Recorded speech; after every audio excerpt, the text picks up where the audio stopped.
audio kinestetik gitu? Dibagi seperti itu? Tidak.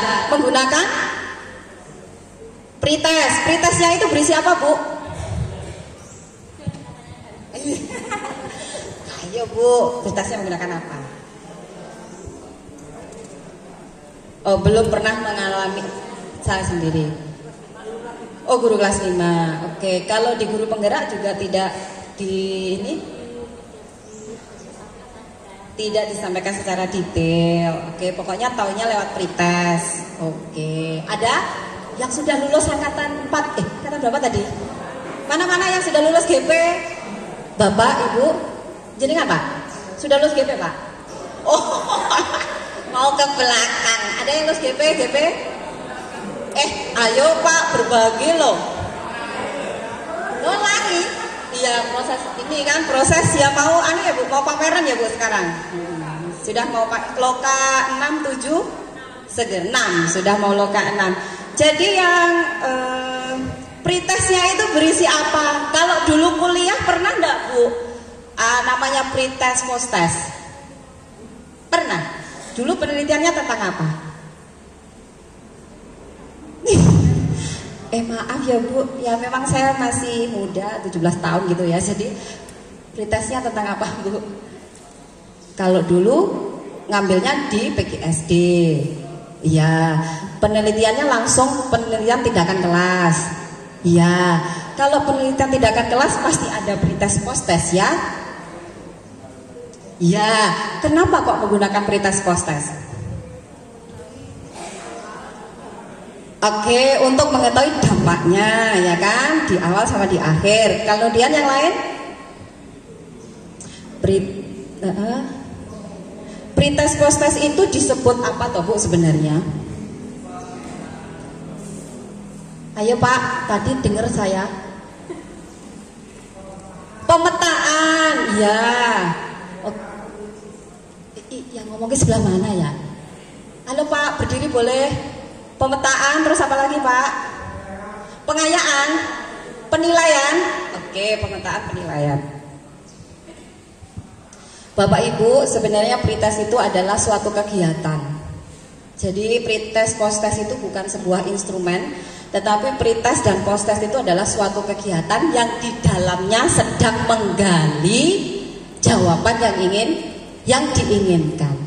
Jadi pretest itu adalah kegiatannya. Di dalam pretest, jenengan itu ngasih apa? Soal, ya. Nah, soal itulah yang disebut dengan instrumen.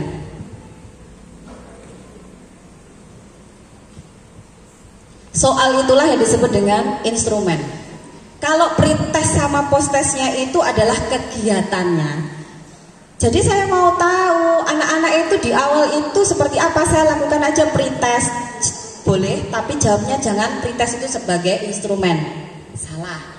Pretest, posttest sebagai kegiatan. Di dalam pretest itu kita memberikan soal itu yang disebut instrumen. Instrumennya menggunakan apa saja Bapak Ibu? Bagaimana kita bisa membedakan anak itu audiovisual sama kinestetik? Ada instrumennya. Menggunakan apa? Apa Bu? Ayo Bu, tadi sudah dengar aku Bu. Hobi, menggunakan apa? Soalnya tadi menggunakan apa?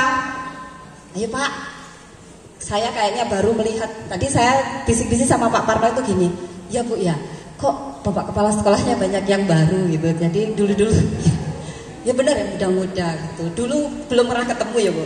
Ayo Pak, soal Pak. Oke, observasi boleh. Observasi berarti yang diobservasi apa kalau mereka itu tergolong audio? Buat lagi lo menguak nih, ya gitu. Oke, boleh lainnya lagi?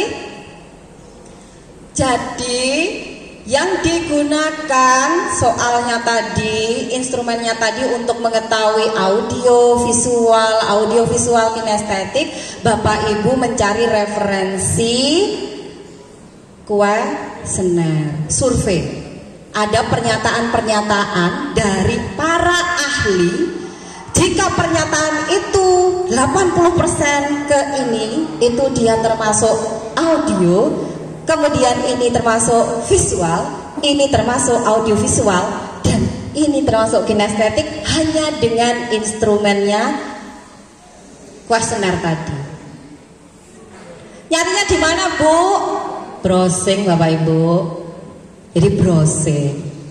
Bagaimana? Di browsingnya bagaimana? Lakukan pemikiran yang kritis ketika mencari sumber. Itu benar-benar valid hasil penelitian. 1, 2, itu terkenal sebagai ahli di bidangnya, ya, seperti itu. Bu Erli punya pengalaman ketika membedakan anak-anak yang profisiensinya tinggi sama anak-anak yang profisiensinya rendah, sama anak-anak yang dominan, ya, sama anak yang itu adalah disertasi saya. Jadi disertasi saya itu saya membedakan anak-anak yang profisiensinya tinggi, profisiensi itu kan keahliannya dalam bahasa Inggris. Kemudian yang dominan sama pasif itu adalah sosial interaksinya. Anak-anak yang ternyata sudah dominan itu tidak selalu punya profisiensi tinggi. Hasilnya seperti itu, Bapak Ibu. Saya melakukan itu selama 1 tahun untuk mendapatkan bahwa si A ini dominan, si B ini pasif, si A ini dominan dengan high profisiensi, ternyata si B ini high profisiensi tapi pasif. Itu saya melakukan setahun karena instrumennya kan saya buat sendiri, bukan adopsi, begitu. Jadi untuk membedakan tadi, terdiferensiasinya itu tadi, saya mau anak-anak itu visual, audio dan sebagainya itu pakai kuesioner aja, Bu. Gampang, itu di browsing, di awal kali masuk, pertama kali masuk di kelas tahun akademik, kasihkan aja. Nah, ini juga harus dibedakan, instrumennya yang gampang apa yang sulit, yang mudah saja dipahami oleh anak-anak, levelnya disesuaikan. Jangan sampai jenengan cari instrumen audio, instrumen untuk membedakan anak-anak berdasarkan gaya belajarnya tadi itu untuk anak-anak kuliah. Ojo. Jadi carilah yang sesuai dengan levelnya anak-anak. Ada toh Bu Erli? Ada. Silakan nanti di browsing. Jadi Jadi nanti untuk membedakan itu dilakukan pretest untuk pemetaan menggunakan apa? Kuesioner. Kuesioner adalah sebagai alatnya. Menggunakan observasi karena ada ini senang gaya headset, dipikir dia adalah audio. Tetapi ketika dihadapkan dengan pertanyaan-pertanyaan sederhana itu tadi, dia termasuk audio visual. Nah, seperti itu. Jadi akan lebih konkret jenengan nanti memetakan itu berdasarkan instrumen tersebut. Sudah? Oke? Oke. Next. Nah, itu tadi sudah ketika membedakan anak-anak itu sesuai dengan gaya belajarnya. Sebenarnya tidak hanya audio visual, kinestetik, Bapak Ibu. Ada banyak lagi yang seperti yang saya cerita tadi, saya berdasarkan interaksi sosialnya, ternyata anak-anak yang pendiam itu profisiensinya lebih tinggi. Anak-anak yang banyak ngomong itu ternyata profisiensinya rendah. Itu hasil penelitian saya. Nah, jadi tidak hanya berdasarkan gaya belajar, tetapi masih banyak lagi hal-hal yang bisa digunakan ke jenengan. Lek ngono dadi guru susah banget tuh Ibu R yo. Enggak sebenarnya. Itu tuh kalau memang calling ya, panggilan jiwa, apapun yang dibutuhkan siswa aku akan berikan, gitu loh maksudnya ya. Seperti itu. Yang kedua adalah modul ajar. Bapak Ibu, kenapa saya tetap kekeh modul ajar itu harus ada? Karena melihat banyak sekolah, tidak di Kecamatan Kawedanan ya, Kecamatan Kawedanan oke. Itu tadi disampaikan bahwa modul ajar itu hanya di copy, di paste, tapi tidak tahu maknanya. Nah, modul ajar itu apa? Sama sebenarnya, dulu itu RPP, sampai sekarang itu tadi sudah saya cerita modul ajar 1 halaman 3 komponen aja, kemudian berubah lagi menjadi modul ajar. Apa saja yang disiapkan dalam menyusun modul ajar? Apa saja yang disiapkan? Yang pertama berarti panjenengan semua harus sudah tahu tentang struktur kurikulum, kurikulumnya, CP-nya ya, CP-nya. Jadi tahu dulu CP-nya, kemudian dijabarkan menjadi ATP tadi. Kemudian bagaimana mendesain modul ajar, ikuti template yang sudah ada. Ikuti template yang sudah ada saja, kemudian diisi dengan diisi sendiri saja Bapak Ibu. Kita tuh lebih tahu anak kita itu mau dibawa kemana sebenarnya. Kenapa modul ajar itu harus dibuat oleh Bapak Ibu? Karena kita harus tahu anak ini mau tak arahkan kemana, sebenarnya itu. Tapi kalau misalkan satu KKG, saya tidak yakin antara SD 1 dengan SD satunya lagi itu mempunyai kesamaan karakteristik maupun lingkungan. Nah, jadi Bapak Ibu itu punya kewajiban untuk membuat modul ajar sendiri karena harus disesuaikan dengan anak-anaknya sendiri. Lalu komponen apa saja yang ada di dalam modul ajar? Nanti kita lihat ya, ada identitas. Kemudian next ini nanti mengapa penting? Kenapa penting? Tahun lalu, kalau nggak 2 tahun lalu, dijawab juga sama bapak yang rumahnya dekat Gunung Banca itu, bilangnya gini, lah kalau saya RPP ya tak buat lebar kegiatan. Jawabnya gitu. Terus saya bilang, Pak, sebenarnya yang setelah kegiatan itu adalah RPP yang sudah direvisi setelah proses pengalaman dilakukan.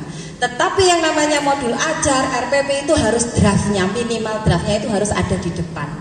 Sebagai apa? Saya sebagai guru sendiri, saya juga buat RPP Bapak Ibu. Buat apa? Buat apa? RPP-nya itu sebagai pegangan, panduan saya ketika saya mengajar di kelas. Jadi kalau di dalam RPP saya ngajari mahasiswa itu yang mau micro teaching maupun PLP atau PPL itu, RPP itu pegangan ketika mau ngajar. Ketika lihat RPP atau modul ajar itu kita tahu arahnya mau kemana. Arahnya mau kemana, kita harus bagaimana. Itu kenapa modul ajar atau RPP itu sangat penting buat saya. Jadi buatnya di depan Bapak Ibu. Nanti kalau di akhir pembelajaran ternyata ada perbaikan, ini jenenge RPP-nya sudah revisi. Tapi yang penting, yang jelas RPP itu harus dibuat di depan. Ini diberikan kebebasan kepada panjenengan semua untuk memodifikasi. Jadi memodifikasi RPP itu sehingga menjadi nyaman untuk dipakai. Karena di dalam RPP itu ada tujuan pembelajaran. Kata profesor saya, tujuan pembelajaran dalam satu kali pertemuan itu adalah janji guru kepada siswa. Kalau sekarang kan semuanya serba kesepakatan. Ayo hari ini kita akan belajar apa ya. Berarti kan itu harus disepakati menjadi sebuah tujuan yang harus dilaksanakan. Berikutnya, ini contohnya Bapak Ibu. Jadi ada identitas. Silahkan nanti ini namanya modul ajar kelas sekian kelas berapa, nama penyusun, jenjang sekolah, kelas, elemen, capaian pembelajaran, alokasi waktu. Capaian pembelajaran didapatkan di dalam struktur kurikulum itu. Kemudian capaian pembelajaran itu disesuaikan. Elemennya apa saja? Mbak coba dibuka di download. Keluar, download. Bawahnya desktop. Modul ajar form. Modul ajar form. Jadi ini lengkapnya Bapak Ibu. Tadi kalau saya masukkan di Canva itu hanya sedikit saja. Ada informasi umum itu identitas. Nah ini saya garai males mahasiswa ki identitasnya ki kosong ngomplong udah gak enak guys, pokoknya langsung capaian pembelajaran. Itu yang saya wanti-wanti tidak boleh, karena apapun itu ya harus istilahnya harus dipenuhi. Nah ada namanya kompetensi awal. Tadi diagnostik tadi ya, kompetensi awal tadi. Silahkan nanti ditulis profil pelajar Pancasila. Jadi implementasi karakter apa saja yang akan diterapkan dalam proses pembelajaran itu. Sarana dan prasarana, ada media, ada sumber belajar, kemudian target peserta didik. Ini tiga-tiganya dimasukkan saja Bapak Ibu. Saya tidak tahu apakah di kelas panjenengan itu ada yang inklusi, ya. Itu masukkan aja malah sesuai dengan teorinya. Next. Kemudian model pembelajaran. Seneng lah kalau model pembelajaran. Model pembelajaran yang sering jenengan lakukan di kelas pakai apa Bapak Ibu? Ceramah. Yuk. Tapi nggak apa-apa jujur. Jadi pakai ceramah. Ojo Bapak Ibu. Kita harus banyak-banyak menghindari ceramah di depan murid. Sing ceramah ki kon ganti yang muridnya gitu loh ya. Yang ceramah tuh biarkan muridnya saja, jangan kita. Jadi ajari mereka untuk mengekspresikan diri. Nah ini nanti menggunakan discovery learning, project based learning, task based, kolaboratif dan sebagainya bisa dipilih. Lalu model pembelajaran ini akan diimplementasikan di dalam proses pembelajaran di kegiatan inti. Ya, kalau kegiatan awal dan akhir itu sudah saklek dari dulu. Misal tambah-tambah itu sedikit tidak banyak, kemudian modifikasi. Tapi kegiatan intinya pas jenengan semua itu ada di dalam kelas, itu mencerminkan model pembelajaran, metode pembelajaran ataupun strategi yang jenengan pilih. Jadi nanti ketika di kegiatan inti, karena tadi pakai project based learning, karena tadi pakai discovery learning, tahapan-tahapan di kegiatan ini itu harus mencerminkan sintaksnya atau prosedurnya daripada model pembelajaran tersebut, metode tersebut, pendekatan tersebut. Tujuan pembelajaran, nah tadi dari CP, kemudian ATP, ya. Kemudian ini ada tujuan pembelajaran ini berarti saya diberikan satu contoh tujuan pembelajaran, satu kalimat tujuan pembelajaran. Ayo apa? Satu aja. Menyebutkan, siswa dapat menyebutkan macam-macam tulang tengkoraknya ada berapa Bu? Cek. Oke, ada ubun-ubun. Siswa dapat menyebutkan macam-macam tulang tengkorak setelah mengamati gambar. Oke, satu ya, siswa dapat menyebutkan macam-macam tulang tengkorak setelah mengamati gambar. Kira-kira ada di kognitif berapa? Kognitif berapa Bapak Ibu? HOTS-nya masih dipakai? Masih no. Halo, harus HOTS, jangan LOTS ya. HOTS-nya berarti ini kognitif berapa? 1, 2, 3, 4, 5, 6. Menyebutkan. Ayo.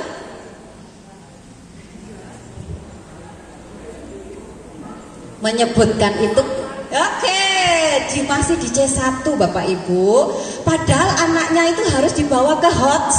Berarti menyebutkannya bisa diganti. Cara mengidentifikasinya bagaimana?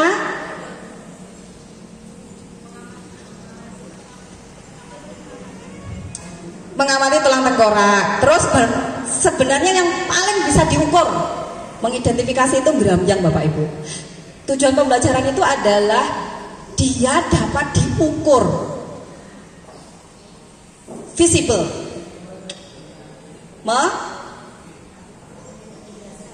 menjelaskan kan di C1, menjelaskan, menyebutkan, mendeskripsikan itu masih di C1. Anak-anak itu harus minimal di C3, menganalisa. Ya, jadi diganti menganalisa kayak gitu tuh sudah masuk ke C3. Oke, tujuan pembelajaran adalah janjinya guru kepada siswa. Jadi tujuan pembelajaran yang kedua adalah visible, dapat diukur. Jika jenengan kuwi ragu bahwa piye cara ngukure ya, berarti jenengan harus langsung merubah kata kerja yang digunakan sehingga dapat visible atau dapat diukur. Jadi itu adalah kuncinya tujuan pembelajaran. Tujuan pembelajaran itu dapat diukur menggunakan KKO, kata kerja operasional. Sudah Bu, benar Bu menyebutkan, cuma anak-anak lebih dibawa ke tingkat tinggi. Lalu ada di dalam pembelajaran pemahaman bermakna. Ini pemahaman bermakna itu berarti ada pernyataan-pernyataan yang harus disampaikan di sini sehingga kita bisa memperoleh bahwa pembelajaran itu akan bermakna, pemahaman bermakna. Persiapan pembelajaran kalau jenengan ya buat LKPD ora buat angel men gak LKS.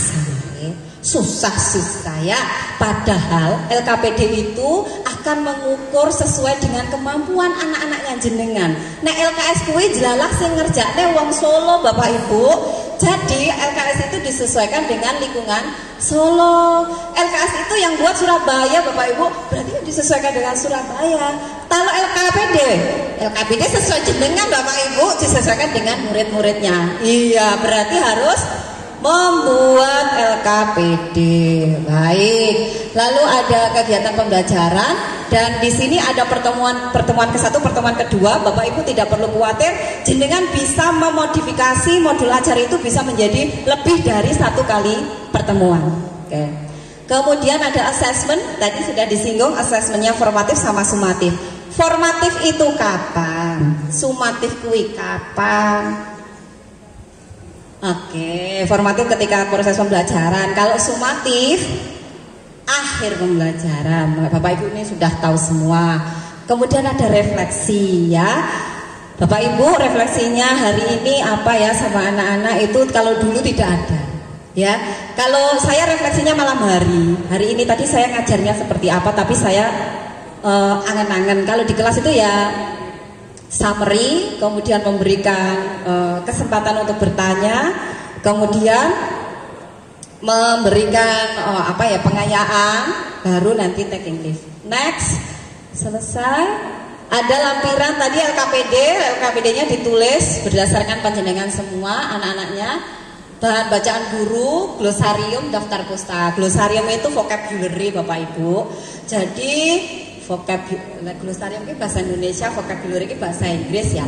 Kata-kata yang sulit dalam materi itu kemudian diberi artinya sehingga membantu dalam proses pembelajaran. Kemudian daftar pustaka itu seperti yang sudah saya sampaikan tadi, bahwa apa yang saya sampaikan itu saya mengambilnya dari sumber-sumber hasil penelitian. Begitu ya. Nah, kembali lagi ke kanvanya. Preset, oke.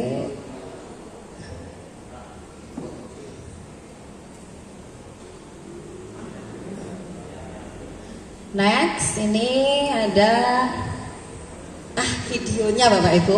Saya mereview banyak video dan ini yang saya pilih karena menurut saya proses pembelajarannya bagus. Kita simak bersama-sama.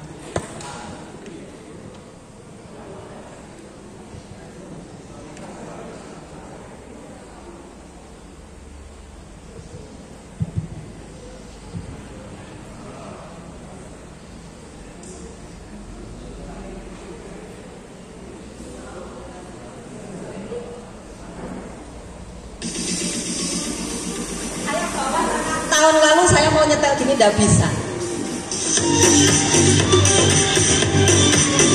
Selamat datang di kota Tangerang, tempat saya belajar sekaligus mengajar.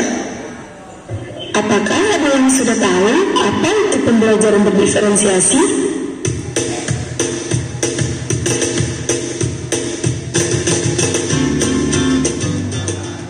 Pembelajaran berdiferensiasi adalah pembelajaran yang memberikan keleluasaan pada siswa untuk meningkatkan potensi dirinya sesuai dengan kesiapan belajar, minat, dan profil belajar siswa. Perkenalkan, nama saya Miranda Sri Puji Lestari yang bertugas di UPT SD Negeri Julunadi 4, Kecamatan Benda, Kota Tangerang. Terus membaca.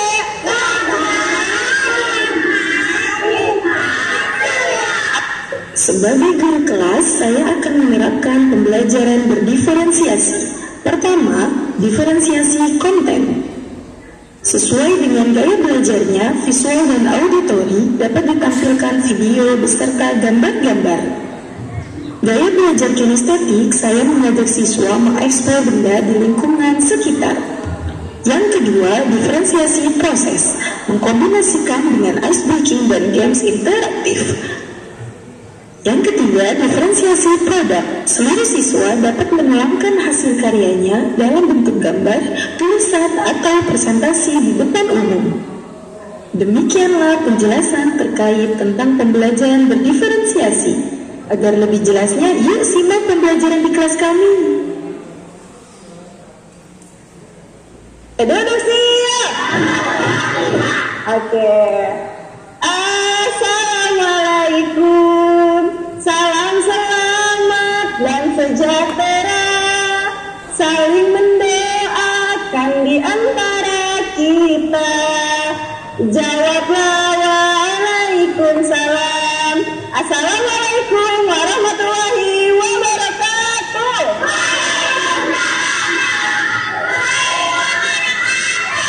Oke, selamat siang semuanya.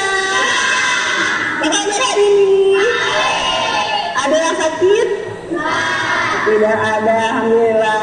Oke, baik anak-anak, sebelum kita mulai pembelajaran, kita berdoa terlebih dahulu ya. Berdoa boleh dipimpin oleh Wafi, silahkan. Oke. Bismillahirrahmanirrahim. Berdoa menurut agama dan kementeriannya masing-masing. Berdoa dimulai, doa selesai.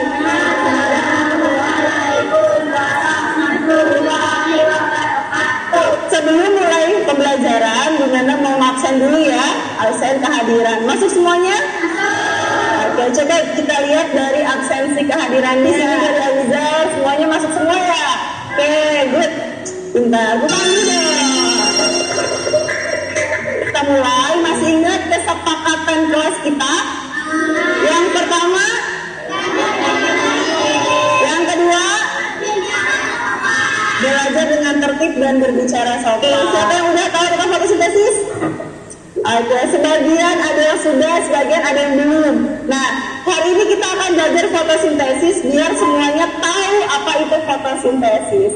Pertanyaannya sekarang, apa yang kalian lakukan ketika kalian lapar? Makan. Terus apa lagi? Minum. Apa lagi? Makan dan minum ya. Oke. Nah, kalau makhluk hidup itu ada 3. Ada manusia, ada hewan, ada tumbuhan. Ketika manusia lapar, maka dia akan makan. Ketika hewan lapar, dia juga akan makan. Nah, kalau tumbuhan ketika dia lapar, dia akan apa? Dia akan fotosintesis atau membuat makanannya sendiri ya. Nah, tujuan pembelajaran kali ini yaitu peserta didik memahami kebutuhan tumbuhan untuk melakukan proses fotosintesis dan hasil fotosintesisnya. Yang suka menggambar, yang suka menulis, yang suka langsung berpraktek. Oke, sekarang kita akan membuat kelompok sesuai dengan minat dan gaya belajarnya masing-masing. Ada yang visual, ada yang auditori, ada yang kinestetik. Semuanya sudah berkelompok masing-masing ya. Ini ada kelompok visual, ada kelompok auditori, dan ada kelompok kinestetik. Nah, dengan gaya belajarnya masing-masing, Bu Mela di sini akan memfasilitasi pembelajaran kita pada hari ini. Oke? Udah siap semuanya? Coba kalian tarik nafas. Coba dikeluarin. Nah, pertanyaannya, apa yang kalian hirup? Apa? Udara, oksigen, apa lagi? Karbohidrat. Karbohidrat. Nah, kalau yang kalian keluarkan apa? Angin. Oksigen juga. Apakah yang kalian hirup dengan yang kalian keluarkan itu sama? Sama atau beda? Oke, pada kesempatan kali ini kita akan menonton sebuah video. Maka siapkan mata dan telinga kalian untuk menyimak video ini ya. Oke, bersiap?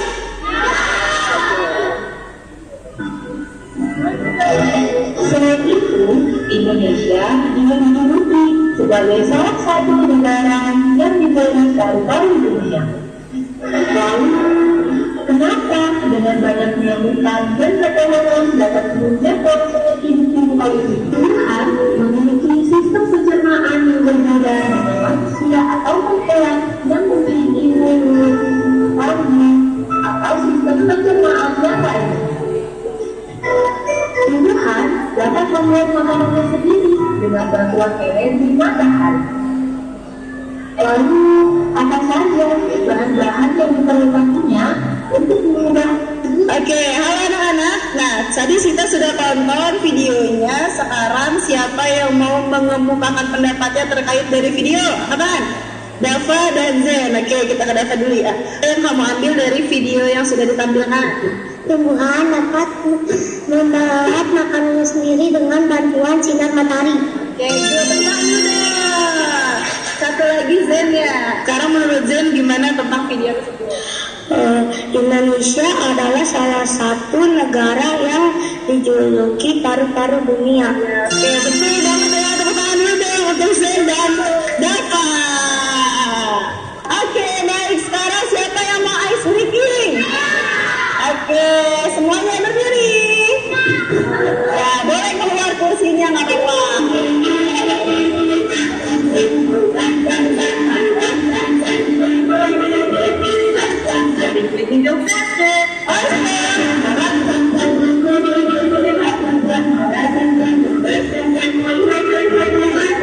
Nah, ini untuk kelompok yang visual, Bunda udah siapin gambar-gambar terkait dari proses fotosintesis nih. Bisa kalian lihat coba. Ini 1, 2, kita lihat bareng-bareng ya. Nah, boleh dilihat bareng-bareng. Di sebelah sana. Nah, dari situ apa yang bisa kalian lihat proses fotosintesisnya dari tumbuhan? Ada apa saja? Cahaya matahari? Ya, terus apa lagi? Apa lagi? Air, terus oksigen. Ya, dan dihasilkan adalah makanannya. Oke, itu kelompok yang selanjutnya. Ini Bunda punya kartu. Di sini ada proses-proses bagaimana tumbuhan itu bisa membuat makanannya. Nah, kita bagikan dulu ya.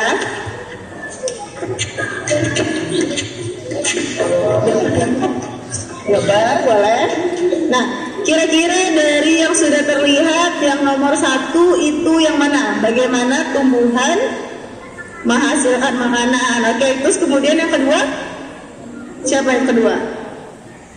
Tumbuhan mengambil energi cahaya dari matahari. Oke, yang ketiga? Klorofil menangkap energi cahaya dari matahari. Yang keempat? Setelah menyerap karbon dioksida, apa lagi? Siapa? Setelah semua bahan terkumpul, daun akan memasak di bagian kloroplas. Oke, setelah itu? Hasil masakan di daun fotosintesis yaitu karbohidrat, makanan, dan oksigen. Boleh ditempelkan di depan papan tulis. Silakan dari nomor 1 sampai dengan nomor 8. Ini nomor 1. Nih. Terus nomor 2. Urutan nomor 2. Tuh, nomor 3. Ya, nomor 4. Ini nomor 5 di sini. 5, 6, 7, 8. Oke, semuanya bisa lihat ya. Urutan bagaimana tumbuhan menghasilkan makanan dari poin 1 sampai dengan poin 8. Oke. Sudah, setelah ini kita ambil satu daun. Ya, boleh diambil satu aja ya. Kita sebagai percontohan. Nah, sekarang kita taruh gelasnya di sini ya. Kita letakkan di sini agar terkena panas matahari. Setelah itu daun yang tadi kita sudah ambil boleh dimasukkan ke dalam airnya. Nah, sembari kita tunggu ya anak-anak, ini 10 sampai 15 menit. Saya mau nanya. Boleh. Kenapa daun yang sudah dipetik kok masih berfotosintesis? Kenapa daun yang sudah dipetik tapi masih bisa berfotosintesis ya? Nah, karena daun yang kita petik ini masih segar atau baru saja kita petik, jadi dia masih ada sisa-sisa airnya untuk berfotosintesis. Kalau saja nanti sudah agak lama, dia sudah tidak akan bisa berfotosintesis lagi atau sudah mati.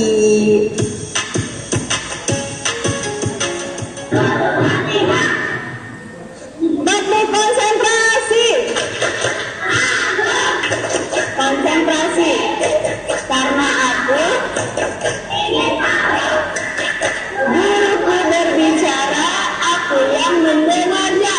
Siap. Oke, good. Sekarang kita adakan tugas Tugasnya itu boleh apa saja, yang suka menggambar boleh menggambar, yang suka menulis boleh menulis, yang suka berbicara di depan untuk menjelaskan silakan boleh berbicara di depan. Oke, dari sini kalian tugasnya mau apa? Menggambar.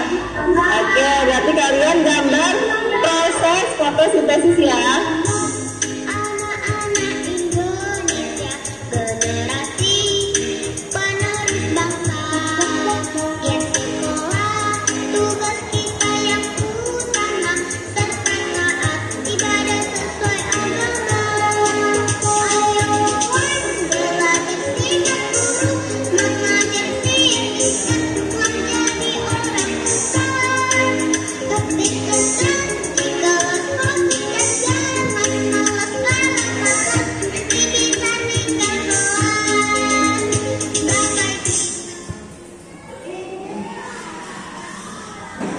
Sudah.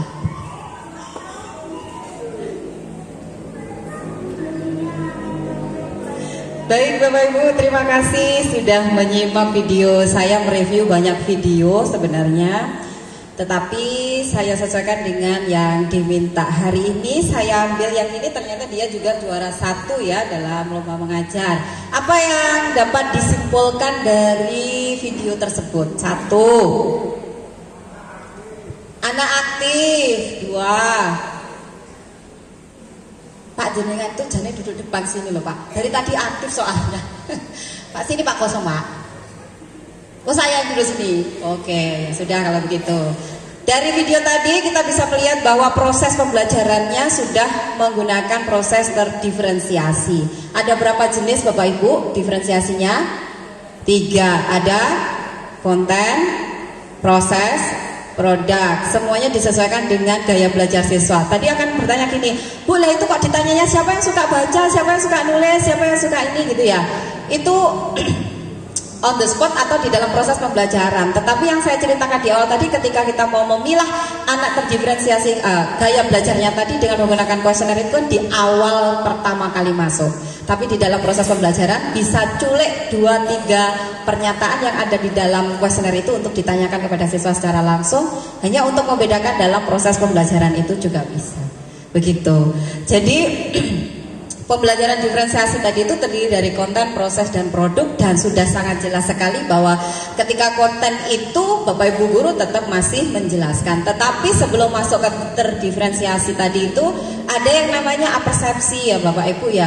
Ada kesepakatan kelas dan sebagainya, mengaitkan materi yang mau dibahas dengan kehidupan sehari-hari, meminta anak itu untuk menjawab nanti. Diferensiasi konten itu merupakan apa yang dipelajari oleh peserta didik berkaitan dengan kurikulum atau dan materi pembelajaran. Kalau proses itu peserta didik mengolah ide dan informasi bagaimana mereka yang mencakup bagaimana peserta didik memilih gaya belajarnya. Lalu yang ketiga, peserta didik itu menunjukkan apa saja yang dia pelajari. Kalau produk tadi yang sudah gambarnya tadi di-share ya ke teman-temannya. Next. Keterampilan yang harus dikuasai oleh guru pada implementasi pembelajaran berdiferensiasi. Ini saya ambilkan Bapak Ibu dari hasil penelitian yang pertama. Next. Jadi guru harus menciptakan suasana belajar yang dapat menstimulus peserta didik tertarik pada pembelajaran. Yang sering saya tekankan ke anak-anak mikro saya, buat muridmu senang dulu lihat kalian. Kalau tidak senang, dia tidak mau belajar. Apalagi nanti ada di SMP, kayak gitu ya. Jadi buat dulu, ada namanya kalau di kami itu adalah arousing students interest for the first time. Itu yang harus kena dulu. Kalau sudah suka, mau diajak kemana-mana, anak-anak itu pasti mau. Jadi buat dulu sebagai guru itu menarik, ya, menarik buat anak-anak. Nah ini bagaimana cara membuat menarik itu, panjenengan semua sudah paham dengan ini. Kemudian yang kedua, Guru memiliki keterampilan dalam menumbuhkan rasa ingin tahu yang mencakup materi, kemudian proses penyelesaian materi, strategi penyelesaian, dan evaluasi yang digunakan dalam proses pembelajaran. Nah, sebagai guru juga harus terampil ini menarik agar mereka itu mau mengungkapkan pendapatnya, melu menjawab. Nah, ini bagaimana? Ada murid yang memang benar-benar diam saja sepanjang hari. Nah, bagaimana cara mengatasi ini semua? Ini tidak terjadi di SD saja, Bapak Ibu. Jadi treatment saya kepada, mohon maaf, ada mahasiswa itu yang memang dikei instruksi jalannya cepet, gitu ya. Oke ya, ini nanti gini. Ada Bapak Ibu yang memang harus dalam pengawasan dan pemantauan. Ngelus, ya Allah, nanti ini ya. Jadi cara ngomong itu sudah berbeda lagi. Habis ini, kamu ini ya. Tapi dengan treatment seperti itu, saya merasa berhasil beberapa kali menangani mahasiswa yang seperti itu. Alhamdulillah setelah jadi sarjana, gajinya lebih besar daripada saya. Ketemu bejone Bapak Ibu. Jadi ternyata kognitifnya mereka itu tidak berhenti ya, jadi terus diasah, akhirnya setelah selesai itu malah bagus. Jadi mungkin treatment yang ini perlu ditanamkan atau memang menjadi, karena calling tadi ya, panggilan jiwa tadi, bagaimana cara mengatasi ABC ini sudah tahu. Lalu proses penyelesaian, oke, ini yang ketiga. Oh, yang kedua tadi ya, belum Mbak. Yang kedua tadi sampai dengan evaluasinya berarti panjenengan sudah harus menyiapkan. Yang ketiga ini adalah mendesain dan menata lingkungan belajar yang nyaman. Bagaimana bisa membuat nyaman gitu ya? Bagaimana anak-anak itu pokoknya belajarnya nyaman, aman, dan mampu memotivasi siswa dalam mengikuti setiap proses pembelajaran yang sesuai dengan gaya belajar minat peserta didik atau siswa. Kemudian nah, itu tadi 3 keterampilan Bapak Ibu guru yang perlu dikembangkan, tetap diasah bagaimana menghadapi peserta didik sehingga proses pembelajaran itu berjalan nyaman, kemudian berhasil, tetap kondusif, kognitifnya kena, kemudian nilai atau ya, efeknya ya, nanti efeknya itu adalah hasil belajarnya seperti apa. Kemudian dalam proses pembelajaran di Merdeka Belajar ini memang dibutuhkan media yang beragam, mulai dari media yang tradisional, kemudian ada media digital, tadi pakai YouTube ya, yang tradisional pakai gambar, kemudian realianya pakai gelas dikasih air, kasih daun, itu namanya media realia. Nah, lalu media pembelajaran apa saja yang dapat digunakan guru dalam proses belajar? Untuk selanjutnya media pembelajaran yang digunakan akan dilanjut oleh Bu Vita Fenditia Ningtyas, Sarjana Sastra Magister Pendidikan. Tapi sebelum itu mungkin ada yang mau ditanyakan dulu kepada saya tentang modul ajar, kemudian apa tadi ya, modul ajar dan assessment ya. Ada yang mau bertanya Bapak Ibu? Diskusi, mari. Sebelum dilanjut sama Bu Vita, ada? Ya Bu, saya aja yang datang Bu. Ya, terima kasih penjelasannya Bu Erli tentang apa gitu tadi, asesmen diagnostik yang disampaikan oleh Bu Erli tadi sebenarnya sudah jelas. Tetapi untuk kami yang ada di sekolah dasar, terutama yang kelas 1, kan ada siswa itu yang tidak bisa membaca. Jadi kalau diagnostiknya itu pakai instrumen, pakai apa ya, soal, itu kesulitan. Kemudian menentukan, mungkin kalau ketika kami kuliah untuk gaya belajar itu kayak teori saja, seperti teori saja. Tapi setelah sekarang kurikulum merdeka, ada gaya belajar dan sebagainya, itu terus terang saya sendiri belum pernah menerapkan, karena sebelumnya saya guru kelas 5 dan sekarang menjadi kepala sekolah. Jadi untuk diagnostik pelaksanaannya secara konkret untuk kelas 1 yang mungkin membaca saja belum lancar atau yang belum bisa membaca itu seperti apa? Mungkin ada teknik tertentu sehingga guru itu lebih mudah memetakan. Kalau di video tadi kan langsung karena kelas tinggi itu siapa yang suka membaca, siapa yang suka mendengar, siapa yang suka praktek langsung, itu mudah. Tapi untuk kelas 1 yang dari TK itu kesulitan, anak-anak belum tahu apa seperti itu. Nah, Bu, terima kasih. Terima kasih, pertanyaannya sangat bagus sekali ya. Jadi bagaimana cara mendiferensiasi anak-anak kelas 1 yang belum bisa membaca? Saya jadi ingat anak saya, Bu. TK ini ditanya, ini huruf apa, Dek? Gak tahu, Mama. Jadi begini. Jadi proses mendiferensiasi anak-anak tingkat bawah tadi itu bisa diberikan bermacam-macam media dulu, Bu. Kasih aja mainan ya, dari mainan itu dia yang mana yang paling dia tertarik dulu, mainan anak-anak, jadi melewati mainan. Yang kedua melewati gambar, Bu. Kalau tadi kan ditanya siapa yang suka gambar ya, tapi dia kasih aja gambar, dia tertarik enggak dengan gambar-gambar yang kita kasih. Jadi pertama mainan, kedua gambar, lalu yang ketiga ajak nyanyi, Bu. Nah, kalau diajak nyanyi itu dia bisa enggak? Mau enggak mendengarkan? Kira-kira kalau mendengar nyanyi dia bisa menghafal? Nanti dia akan audio.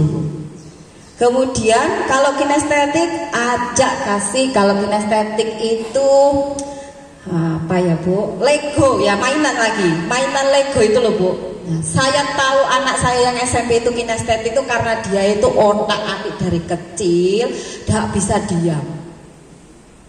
Maka ketika dia masuk SMP dia kena diagnostik, saya bilang besok tes apa? No, ya nggak tahu, disuruh tes saja. Katanya lihat gaya belajar. Alah, kamu itu paling diagnostik. Kinestetik. Benar, Ibu, Bapak Ibu. Karena saya tahu anak kecil, anak saya yang pertama itu suka utak-utik, suka kalau Lego itu. Sekarang saya bisa membedakan bahwa yang nomor 1 dan nomor 2 itu beda. Yang nomor 1 itu utak-utiknya bagus, dia ke kinestetik. Yang nomor 2 itu ke audiovisual. Dia mendengarkan sama ini. Itu sebagai orang tua ya, Bu. Jadi anak saya mengamatinya seperti itu. Kalau anak kecil ini tadi kasih mainan, diajak nyanyi, dikasih gambar, mainannya itu kita sudah harus bisa membedakan kalau ini nanti mainannya mengarah kepada kinestetik atau kepada visual, itu nanti akan terlihat di situ, baru kita masuk jelaskannya untuk belajar membaca dan menulis. Begitu. Ada lagi? Terima kasih, Bu.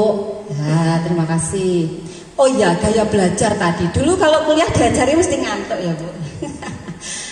Teorinya pasti ngantuk kalau ditanya itu gaya belajar. Tetapi ketika saya mengerjakan disertasi yang benar-benar membedakan anak yang pasif, anak yang dominan, anak yang profisiensinya tinggi, ternyata tuh susah, Bu. Sudah dominan, low profisiensi itu yang kasihan. Dia itu ngomongnya banyak tetapi profisiensinya rendah. Ada yang ngomongnya banyak tapi profisiensinya juga tinggi. Jadi itu dibeda-bedakan. Akhirnya ketika dia menulis itu saya gabungkan. Oh, yang ini high, profisiensinya taruh sini, dominan taruh sini. Nah, itu akhirnya dibandingkan mana yang dominan sama yang pasif, itu bagusan yang mana tulisannya. Itu. Jadi saya memang menerapkan sosial interaksi sama profisiensi. Begitu, semoga jawaban saya bisa membantu mempunyai ide untuk menerapkan itu. Tapi lah jenengan mau soal ngajar kelas 1 kan kepala sekolah. Oh iya, terima kasih sudah diwakili sama Bu Yulianti. Ada lagi Bapak Ibu? Kalau Bapak-bapak ini pernah pengalaman ngajar kelas 1, Pak? Pernah? Bapak-bapak pernah ngajar kelas 1? Seandainya jenengan ngajar kelas 1, berapa kesabaran yang akan diberikan ke jenengan? Oke, levelnya dewa. Iya, penuh kesabaran, Pak. Anak-anak kelas 1 itu memang penuh kesabaran. Saya juga tidak yakin kalau di rumah ngobrol sama anak-anak kecilnya itu yang seperti emaknya ya Bapak Ibu ya. Jadi kan akan berbeda. Baik, terima kasih. Ada lagi? Yang di belakang, Bapak, Ibu, sebelum saya pindah, tugasnya apa Bu Erli? Tugasnya membuat modul ajar sesuai dengan kelasnya jenengan yang nanti kita diskusikan di dalam virtual Zoom itu tanggal 20. Kemudian kalau di tanggal 20 itu jenengan sudah, saya mohon maaf, saya akan membaca itu ini. Saya terbiasa membaca artikel yang saya jadikan bahan ajar ya dan sebagainya. Nanti saya review satu-satu Bapak Ibu. Saya akan membaca kalau biasanya saya juga akan mendapati bahwa ini taken from other sources gitu ya. Karena saya terbiasa punyanya mahasiswa itu biasanya juga gitu. Ini dari ini gitu ya. Nanti mohon dibuat sesuai dengan kelasnya jenengan, disesuaikan dengan lingkungannya. Kita ketemu tanggal 20 Bapak Ibu. 20 itu adalah pendampingan pertama, sudah ada produknya, saya kasih masukan. Tanggal 27 itu sudah selesai semua, akhirnya panjenengan semua bisa submit di tanggal 27 itu sudah dalam produk itu. Laporan kegiatan ini nanti juga akan saya kopikan untuk UPTD Kawedanan. Begitu. Baik, terima kasih. Ada lagi yang mau ditanyakan? Linknya akan kami susulkan lewat K3S ya, nanti kepada Bapak Ibu Kepala Sekolah. Ada yang berdiri Pak, mau bertanya? Boten, saya kira bertanya. Terima kasih Bapak Ibu. Kurang lebihnya mohon maaf. Sekian dari saya, kemudian dilanjut oleh Bu Vita. Terima kasih.